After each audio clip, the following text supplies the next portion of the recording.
1 ಎಕರೆ ಜಾಗ ಈ ಥರ ಟಾರ್ ರೋಡ್ಗೆ ಇರುವಂಥ ಪ್ರಾಪರ್ಟಿ.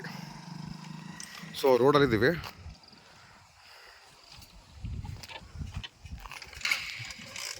ಕೆಂಪು ಮಣ್ಣು.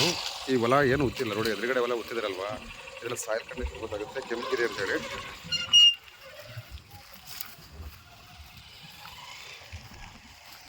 ಈ ಥರ 360 ಡಿಗ್ರಿನಲ್ಲಿ ಇಲ್ಲಿ ವ್ಯೂ ಇರುವಂಥ ಲ್ಯಾಂಡ್ ಇದು. ಸೊ ಬಾರ್ಡ್ರ್ ಇದು ಪೋಡಿ, ಇದು ಕ್ರಾಸ್ ರೋಡ್ಗೆ ಕ್ರಾಸ್ ಆಗಿದೆ, ಸ್ಟ್ರೈಟ್ ಇಲ್ಲ, ಬಟ್ ಲ್ಯಾಂಡ್ ರೆಕ್ಟಾಂಗಲ್ ಆಗಿ ಬರುತ್ತೆ. ಕೆಂಪು ಮಣ್ಣು ನೋಡ್ಬೋದು. ಇಲ್ಲಿ ಸಣ್ಣ ಸಣ್ಣ ಕಲ್ಲುಗಳಿದೆ. ಎಲ್ಲ ರೋಟ್ರಿ ಹೊಡೆದ್ರೆ 1-2-3 ರೌಂಡು ಪುಡಿಯಾಗಿ ಅವು ಕೂಡ ಮಣ್ಣಾಗುತ್ತೆ. ಈ ಥರ ಅಕ್ಕಪಕ್ಕ ಎಲ್ಲ ನೋಡ್ಬೋದು ಫಾರ್ಮ್ ಹೌಸ್ಗಳು. ಇದರಿಂದ ಬ್ಯಾಕ್ ಸೈಡಲ್ಲಿ ಊರು, ಸೇಫ್ಟಿಗೆ ಏನಿಲ್ಲ. ಸಣ್ಣದಾಗಿ ಫಾರ್ಮ್ ಹೌಸ್ ಮಾಡ್ಕೊತಿರೋ ಅನ್ನೋರಿಗೆ ಸೂಟಬಲ್ ಜಾಗ. ಇದರಿಂದ ಒಂದು ಹಳ್ಳ ವರ್ಷ ಪೂರ್ತಿ ತೆರ್ಕೊಂಡು ಹೋಗ್ತಿರುತ್ತೆ. ಬೇಕಾದ್ರೆ ನೀರನ್ನ ಅಲ್ಲಿಂದ ಲಿಫ್ಟ್ ಮಾಡ್ಬೋದು. ಇನ್ ಕೇಸ್ ಬೋರ್ವೆಲ್ ಹಾಕಿದ್ರೆ ಎಲ್ಲ 170-200 ಅಡಿ ಒಳಗಡೆ ನೀರು ಬರುವಂಥ ಪ್ರದೇಶ ಇದು. ಕನಕಪುರ ಬಸ್ ಸ್ಟ್ಯಾಂಡಿಂದ 45 ಕಿಲೋಮೀಟ್ರು.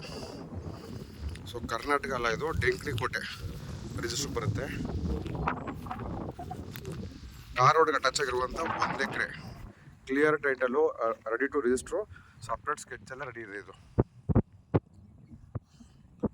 ನೋಡಿ, ಹಿಂದೆ ಫಾರ್ಮ್ ಹೌಸ್ಗಳೆಲ್ಲ ಕಾಣಿಸ್ತಿದೆಯಲ್ಲ, ಇವೆಲ್ಲ ನಾವೇ ಕೊಡಿಸಿರೋದು. ಸೊ ಅದು ಬ್ಯಾಕ್ ಸೈಡಲ್ಲಿ ಅದೊಂದು ದೊಡ್ಡದು ಊರು. ಇಲ್ಲೇನಾದ್ರು ಫಾರ್ಮ್ ಹೌಸ್ಗೆ ಮನೆ ಕಟ್ಕೋತೀನಿ ಅಂತಂದರೆ ನಿಮಗೆ ಡೈಲಿ ನೀಡ್ಸ್ ಏನು ಬೇಕೋ ಅವೆಲ್ಲ ಅಲ್ಲೇ ಸಿಗುತ್ತೆ. ಇಲ್ಲಿಂದ 1 ಕಿಲೋಮೀಟ್ರು. ಈ ಥರ 360 ಡಿಗ್ರಿನಲ್ಲಿ ಗ್ರೀನರಿ ಇಲ್ಲಿ ವ್ಯೂ ಇರುವಂಥ 1 ಎಕರೆ ಜಾಗ ಇದು. ಲ್ಯಾಂಡ್ ಎದುರುಗಡೆ ನೋಡ್ಬೋದು. ಇಲ್ಲಿ ಬೇರೆ ಲೋಕಲ್ ಫಾರ್ಮರ್ಸ್ ಅವರು ಜಮೀನಲ್ಲೇ ಮನೆ ಕಟ್ಕೊಂಡು ವ್ಯವಸಾಯ ಮಾಡಿಕೊಂಡು ಇರ್ತಾರೆ. ಸೊ ಸೇಫ್ಟಿಗೆ ಎದುರುವಂಥ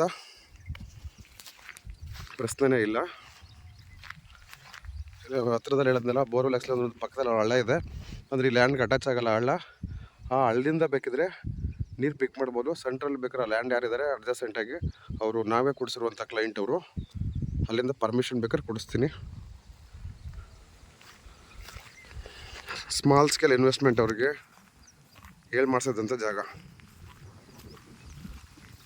ಬೆಂಗಳೂರಿಂದ 100 ಕಿಲೋಮೀಟರ್ ರೇಡಿಯಸ್ಗೆ ಈ ಪ್ರೈಸ್ಗೆ ಲ್ಯಾಂಡು ಯಾರೂ ಅಫೋರ್ಡ್ ಮಾಡಲ್ಲ, ಎಸ್ಪೆಷಲಿ ಟಾರ್ ರೋಡ್ಗೆ.